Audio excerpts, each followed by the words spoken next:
Good morning, everyone. It's good to have you all here today, and here we're going to be talking about the last of our 4 lessons on the impossible evolution. What we did not do is look at evolution itself and say, okay, what does evolution say, and is it possible? What we did was we talked about the things that evolution touts as its greatest winners, and we talked about how impossible that was according to the facts. And we always used the evidences to be able to validate us. We didn't just use the Word of God. Remember that there are 2 witnesses for God. There is His written Word, and there is what He has created. And God specifically says that they are His witnesses that show who He is and why He is. Now, here we've talked about these 4 things. Well, today we're talking about aliens and mankind, which is the last one. But the first one was, is there really a God? The second one was overpopulation. The third one was the age of the earth, and this one about aliens and mankind.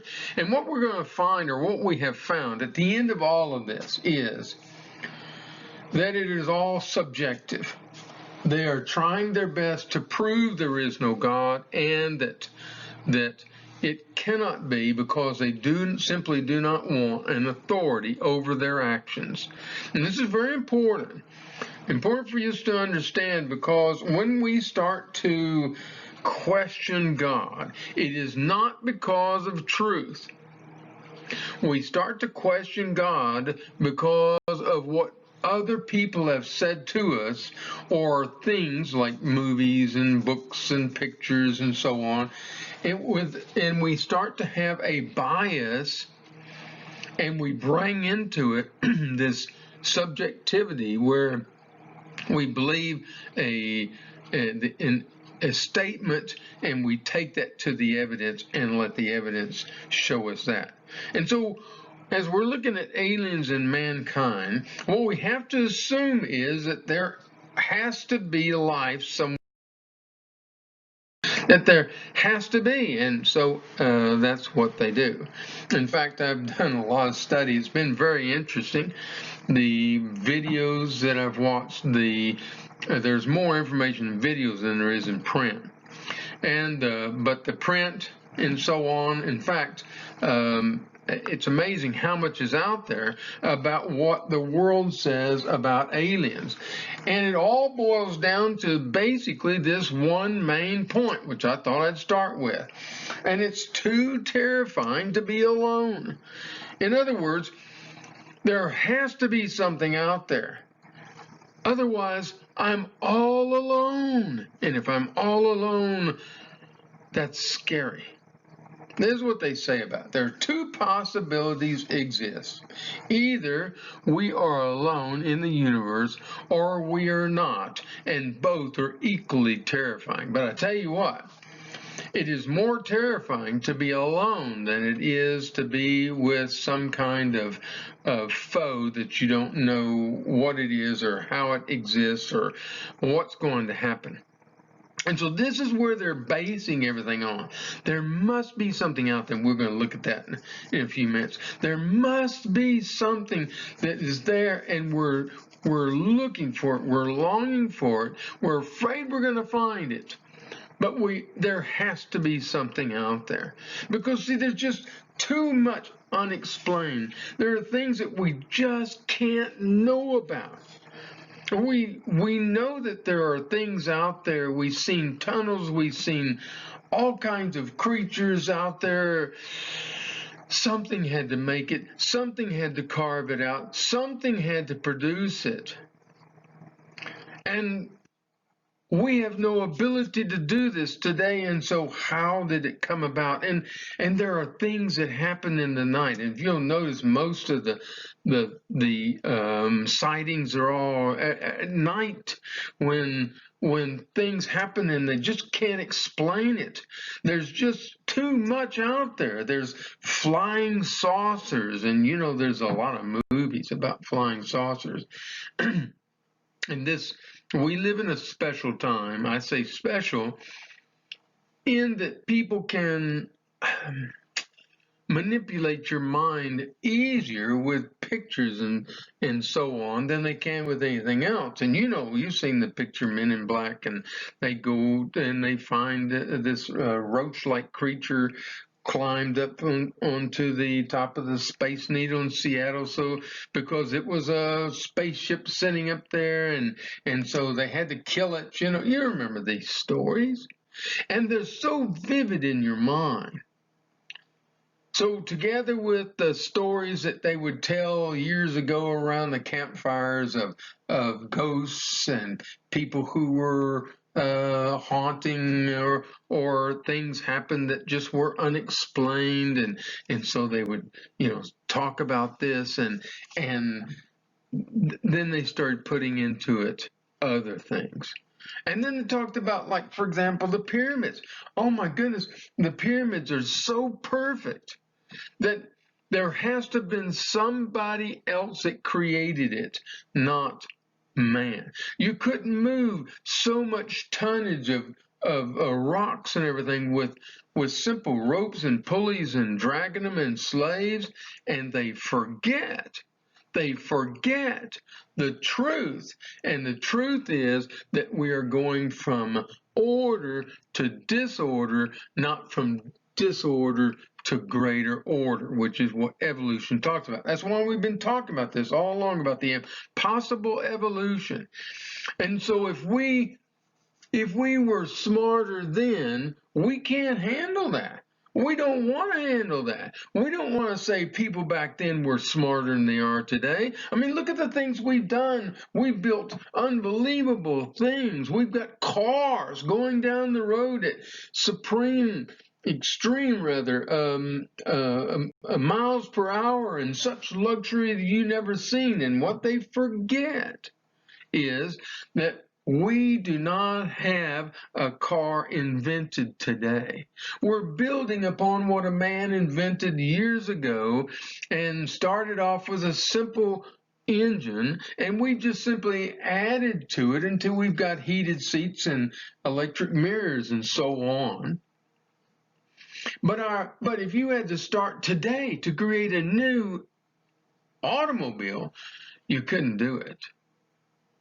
That's the reality of it. You'd be basing it on things that have happened in the past.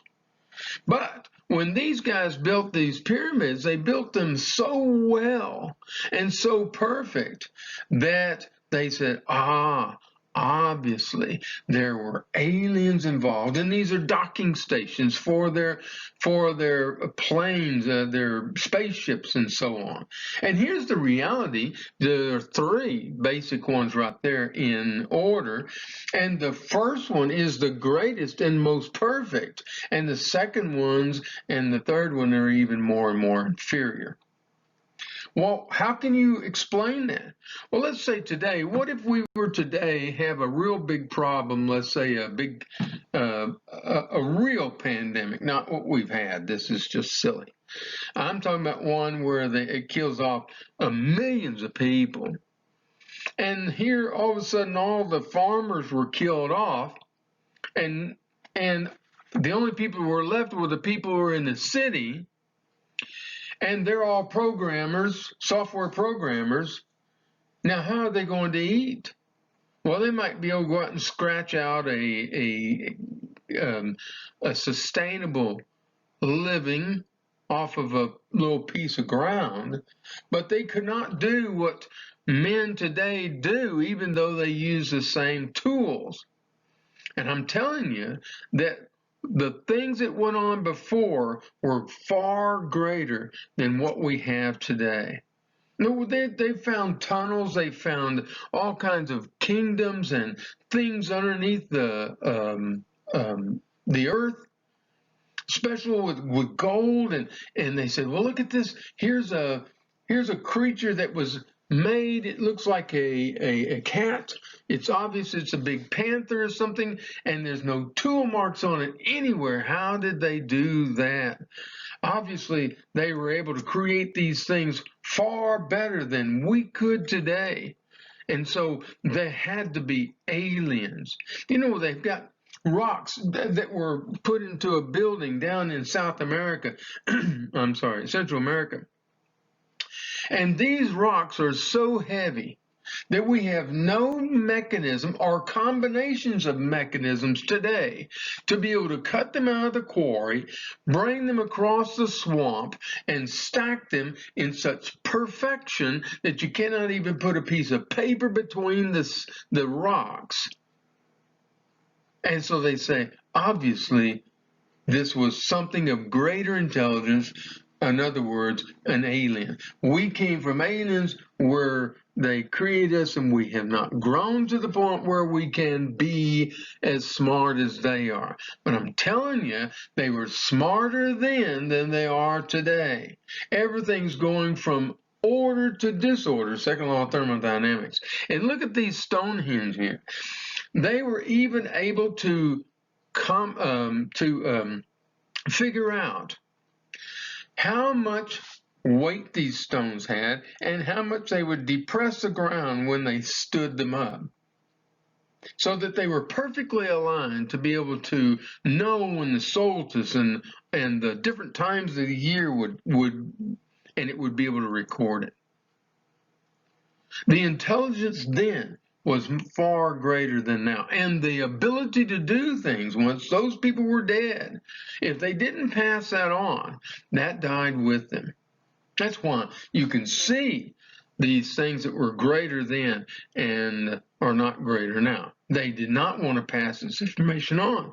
If they taught somebody else, then that person would know what they know and they would not be able to sell it.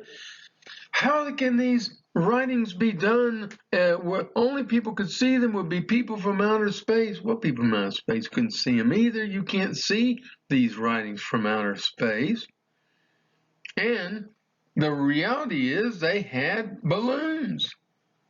In fact, these nations had burials in which they would make silk balloons, hot black silk balloons, and they would put their dead in ashes and put them in little containers and baskets, and they would make these big black balloons, and the sun would heat them up, and off they would go. And when the sun went down, it was barrel at sea. The reality is these were made by humans, not by aliens, and we're going to find out that it was impossible.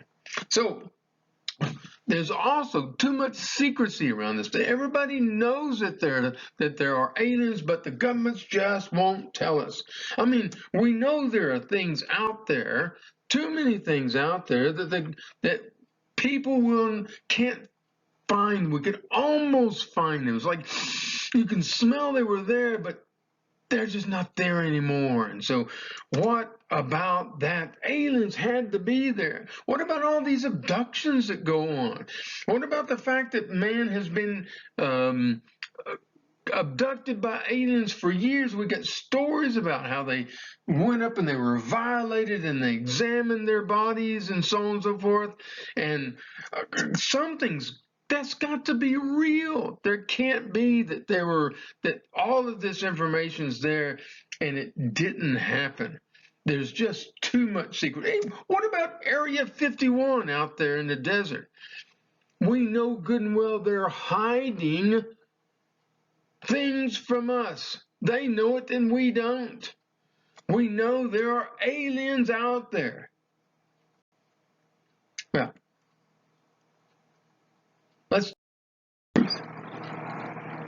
let's not deal in secrecy and supposeds and maybes and probablys, but let's deal in truth. And let me tell you something.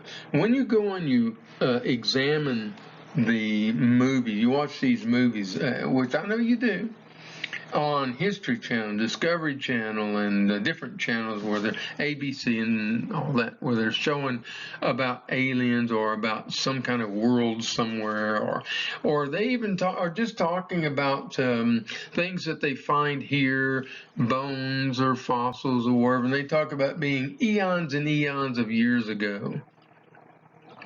Remember and listen hard for these words. Maybe, perhaps, well, if that's true, then this. And that's where you get your information. The reality is they are supposing it is not real. What is real? What God has recorded about man. And God records in Genesis exactly what happened.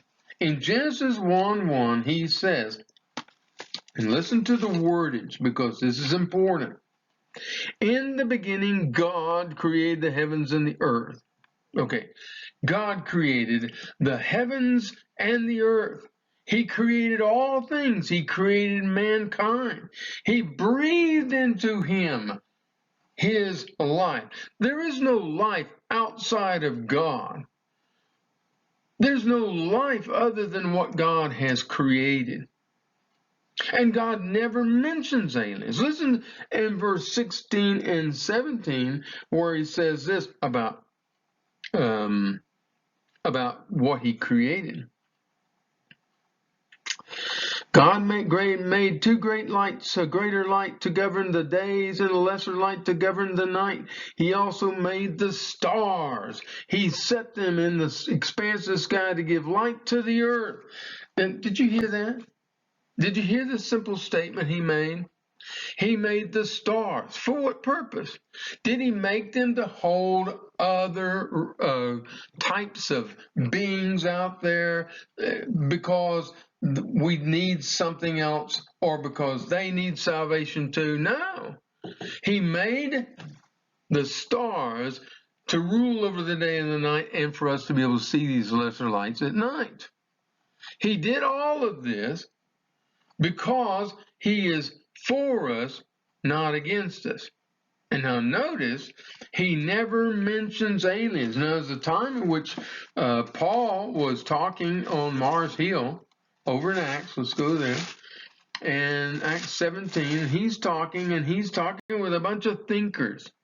He's talking to a bunch of people who sit around and do nothing but think and talk it out and discuss things.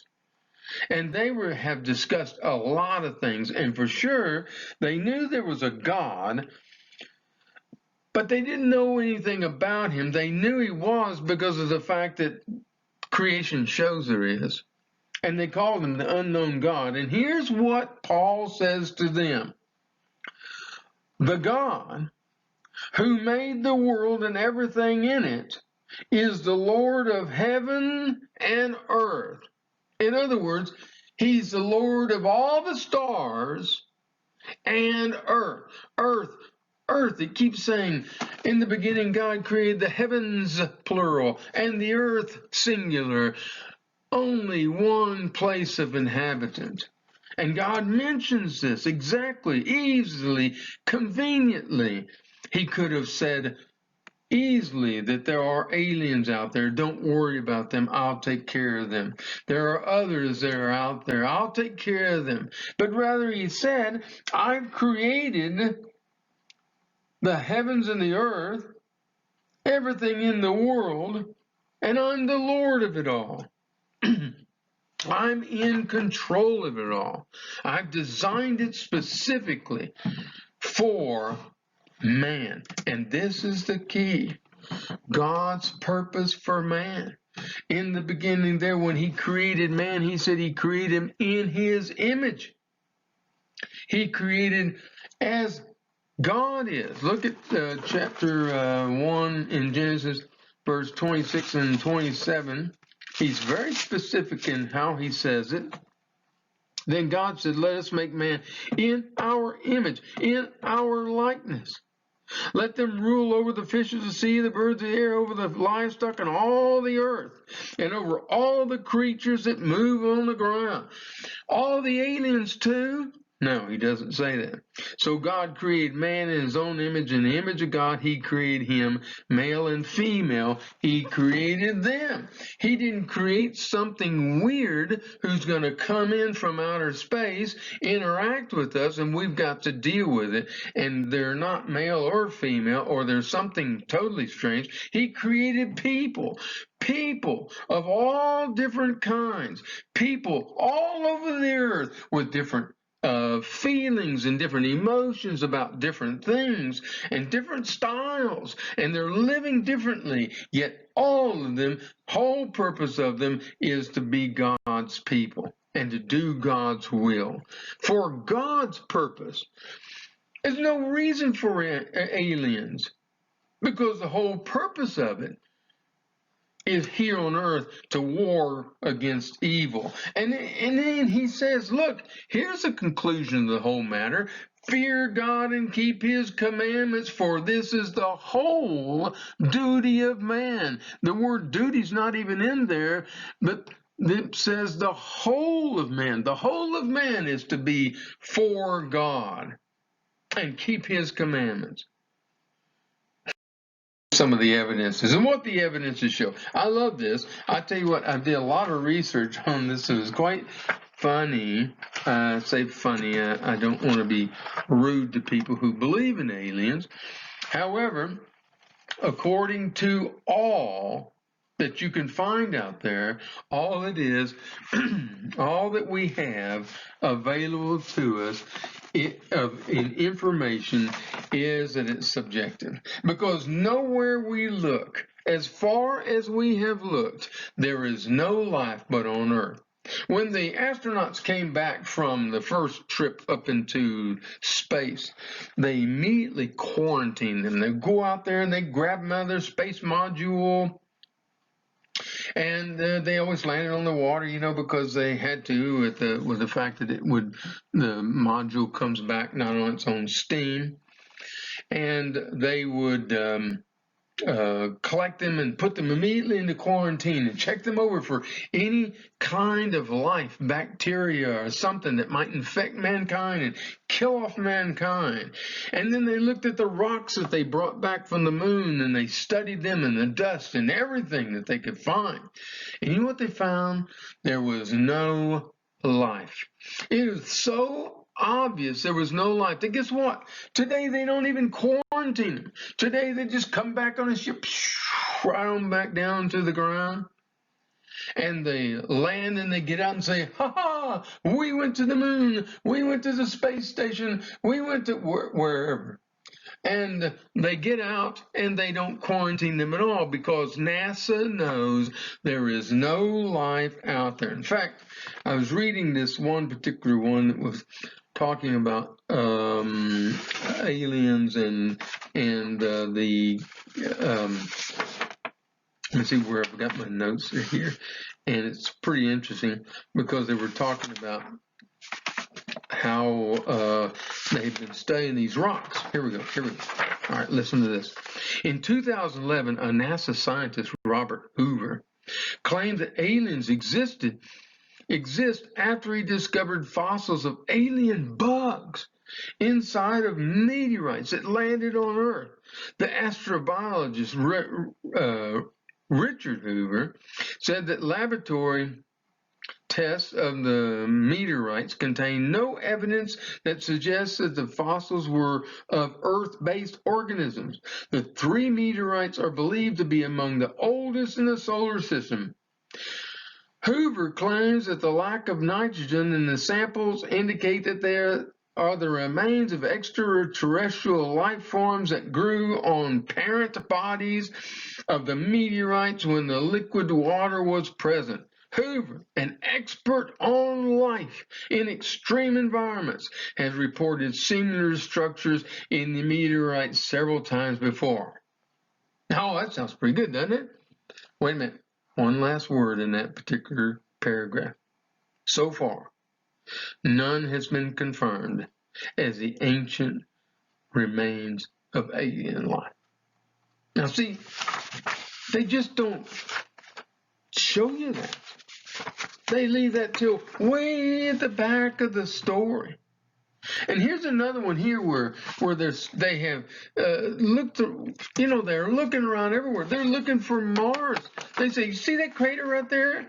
That crater shows there was water there, and the water's gone, so the life is gone. And here's 35 years on the search of aliens continues, where the SETI Institute, that would be where they're using special transmitters and receivers, trying to listen for signals out there in the space where maybe an alien is it's so far away, but they're trying to talk to him, and so they've got these things out there listening for them, and they say, you know what though, so far we have found no life. There has been nothing that we have found. And he said, but I get out of bed every day because I'm excited to be able to find life out there. The reality is, it isn't there. Now, I know they want there to be a life out there on Mars, and they're just looking for it to come around the corner. But the reality is, it isn't there. The only life we've found on anywhere is on Earth. And the probability that there would be life anywhere, even on Earth, is just amazing. The odds are so astronomical that we would be in such a perfect place to have Earth by accident, to have life on Earth, that it is improbable. There has to have been something that created all of these conditions and created mankind. As we talked about in the past, when we looked at the overpopulation and we talked about the age of Earth, we showed how evolution is just a lie and cannot be sustained.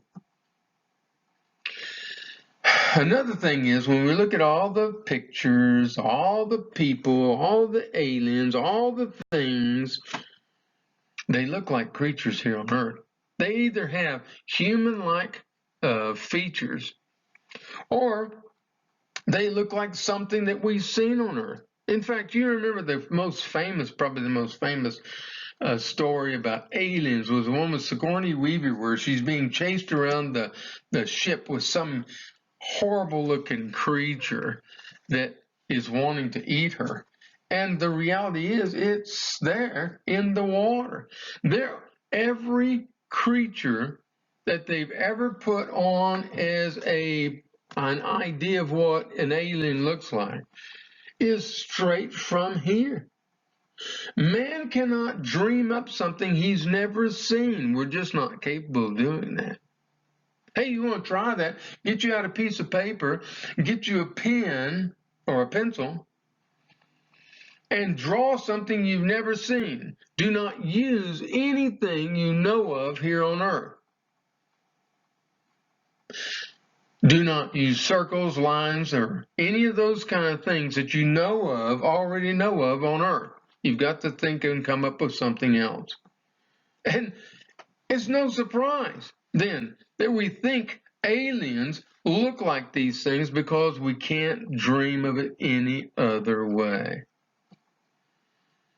And all alien evidence is subjective, not objective. Evidence says, here it is, and we can look at it and record, what does the evidence say? And the evidence says there has to have come immediately and from something else.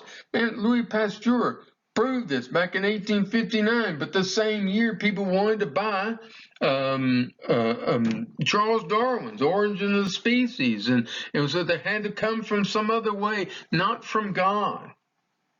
They proved this over and over and over again, yet we keep hearing things like perhaps, maybe. And they want so bad for there to be something else. And here's the reason why.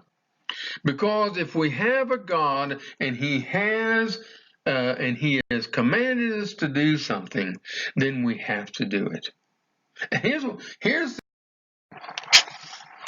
God has set laws for every single thing in the earth, on the earth, above the earth, around the earth, through all the stars. They all have set laws, and he is keeping them going. We saw that with the age of the earth. How specific each law is. How arrogant it is for man to say, I know there's laws for every single thing, but there's no law for me. I can do as I wish. And when man does what he wishes, all that comes from it is destruction and pain. Look at Portland. Look and see. When man thinks he can follow what he wants, he just damages himself. Know God and know he is your God. Thank you.